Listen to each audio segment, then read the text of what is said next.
Carta de Paulo aos Gálatas. Foi escrita para várias igrejas na região da Galácia, onde Paulo tinha ido em uma das suas viagens missionárias. Você pode ler as histórias no livro de Atos. Ele escreveu essa importante carta sentindo uma profunda paixão e frustração. Aqui está a história por trás dela. O cristianismo começou como um movimento judaico-messiânico em Jerusalém, mas a sua mensagem era para toda a humanidade e, assim, rapidamente se espalhou para além de Israel. No tempo de Paulo como missionário, havia tantos não-judeus quanto judeus no movimento de Jesus, e isso desencadeou um enorme debate que conhecemos no livro de Atos, capítulo 15. Historicamente, o povo da Aliança de Deus estava focado em um grupo étnico, Israel, e eles foram separados através das práticas ordenadas na Torá, como a circuncisão dos homens, comer kosher, observar o sábado. E havia muitos cristãos judeus que acreditavam que, para todos esses não-judeus realmente se tornarem parte da família de Deus, eles precisavam obedecer às leis da Torá. E assim, alguns desses cristãos judeus acabaram vindo para as igrejas da Galácia. Eles estavam falando mal de Paulo e exigindo a circuncisão de todos esses homens não-judeus cristãos. E muitos deles foram circuncidados. E quando Paulo soube disso, ele ficou com o coração partido e irritado. E eis que surge essa carta. Primeiro, Paulo desafia os Gálatas com seu resumo da mensagem do Evangelho sobre o Messias crucificado. Então, ele argumenta que esse Evangelho é o que cria a nova família multiétnica de Jesus e Abraão, e ele mostra como esse Evangelho é o que realmente transforma as pessoas pela presença e pelo poder do Espírito. Ele começa expressando sua perplexidade por os Gálatas terem abraçado um Evangelho diferente. É o evangelho promovido por esses cristãos que falam mal de Paulo e exigem a circuncisão. Então, Paulo defende primeiro a autenticidade da sua mensagem e autoridade como um apóstolo. Ele foi enviado pelo próprio Jesus ressuscitado para ir ao mundo não-judeu. Lembre-se da história do livro de Atos. Paulo diz que somente mais tarde que ele foi a Jerusalém encontrar os outros apóstolos, como Pedro ou Tiago. E quando ele lhes disse que não estava exigindo que os cristãos não-judeus fossem circuncidados ou comessem kosher, eles deram seu apoio total. Mas essa tensão era mais profunda. Pedro tinha ido a Antioquia para visitar e ver todos esses cristãos não-judeus, e ele estava comendo e se relacionando com eles. Mas, quando alguns desse grupo de oposição de Jerusalém apareceram em Antioquia, Pedro cedeu sob sua pressão. Ele parou de comer com esses cristãos incircuncisos e os evitava. E assim, Paulo confrontou e acusou Pedro de hipocrisia, de não permanecer fiel ao Evangelho. Para Paulo, exigir que esses novos cristãos fossem circuncidados e observassem as leis da Torá é um erro muito grande e por muitas razões. Primeiro de tudo, porque é uma traição ao Evangelho. Ou, em suas palavras, as pessoas não são justificadas pelas obras da Torá, mas somente pela fé em Jesus, o Messias.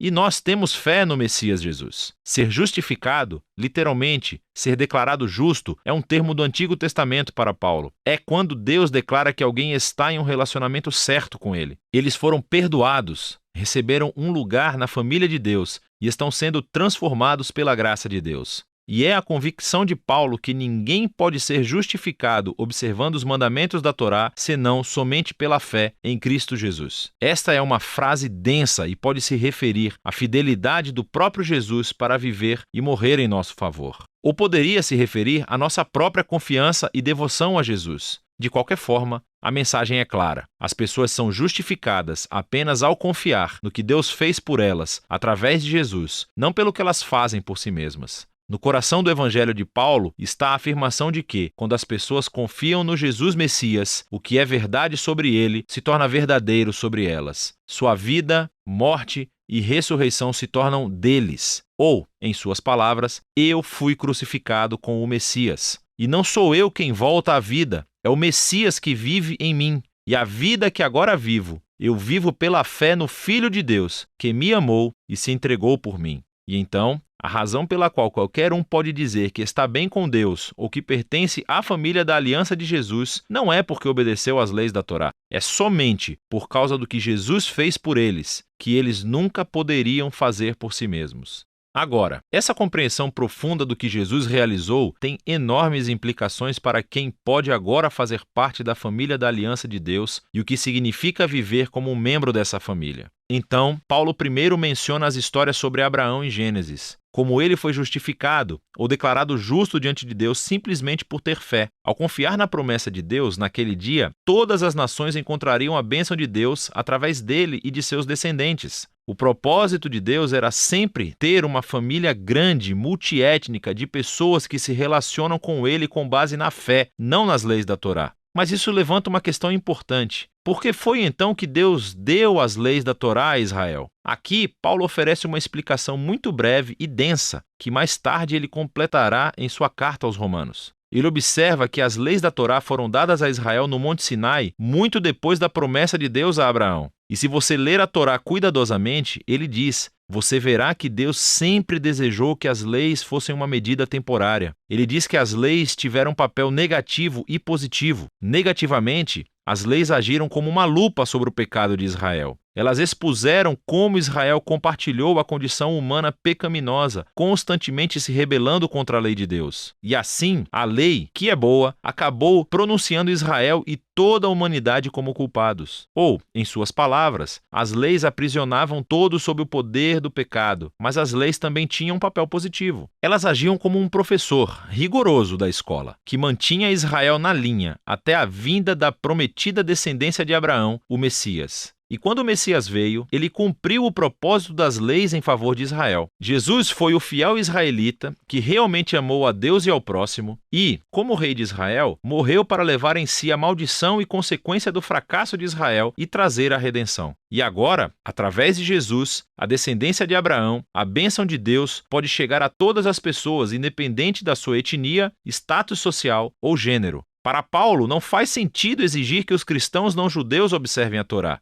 Esse tipo de exigência age como se Jesus não tivesse cumprido a promessa de Deus ou lidado com os nossos pecados. Negligencia a nova liberdade adquirida para nós através de Jesus e do dom do Espírito e limita a promessa e bênção de Deus a uma família étnica. Mas os adversários de Paulo podem argumentar que as leis da Torá são um guia comprovado para viver de acordo com a vontade de Deus. Como os cristãos não-judeus aprenderão isso? Paulo responde nos capítulos 5 e 6, descrevendo como a presença transformadora de Jesus através do Espírito é o segredo. As leis da Torá são boas, são sábias, diz Paulo. De fato, todas elas podem ser resumidas como Jesus fez no mandamento de amar ao próximo como a si mesmo. Mas as leis, boas como são, não deram a Israel o poder de obedecê-las. Em comparação, a boa nova é que Jesus cumpriu as leis em nosso nome. E agora, ele vive em nós através do Espírito, transformando o seu povo em novos seres humanos que cumprem a lei amando os outros. Então, Paulo continua, o contraste é entre a antiga e a nova humanidade. Os hábitos da antiga humanidade são óbvios. Estes são comportamentos que desumanizam as pessoas, destroem relacionamentos e comunidades inteiras. E, enquanto as leis da Torá proibiam esses comportamentos, Jesus realmente aniquilou-os na cruz. Então, quando uma pessoa confia em Jesus e vive em independência do Espírito, a vida de Jesus se torna dessa pessoa e produz aquilo que Paulo chama de fruto do Espírito.